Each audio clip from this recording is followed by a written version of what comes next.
تو بھائی کپتان نے کہا فوج کو نیوٹرل ہونا چاہیے. تو چیلوں نے کہا لبیک، واہ واہ، فوج کو نیوٹرل ہونا چاہیے. پھر کپتان نے کہا لیکن نیوٹرل تو جانور ہے. تو چیلوں نے کہا واہ واہ، نیوٹرل تو جانور ہے. کپتان نے کہا کہ چیف تو باپ ہوتا ہے.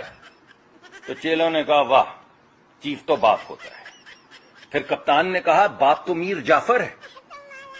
تو چیلوں نے کہا لبیک لبیک، واہ واہ، یہ بات تو ٹھیک ہوئی کہ باپ تو میر جعفر ہے. باپ کون ہے؟ میر جعفر ہے. پھر کپتان نے کہا امریکہ سازش کر رہا ہے فوج ہمیں بچائے. یاد ہے نا آپ کو؟ سب کو یاد ہے نا یہاں پہ بیٹھے لوگوں کو کہ امریکہ سازش کر رہا ہے، سائفر لہرایا، اور فوج ہمیں بچائے. تو لوگوں نے کہا کہ امریکہ تو سازشی ہے، ہمارے ملک کے خلاف ہے، ہمارے ملک کے خلاف اس نے اعلان جنگ کیا ہے، ہمارے آئین کو پامال کیا ہے، ہماری پارلیمان کو پامال کیا ہے، فوج ہمیں بچائے.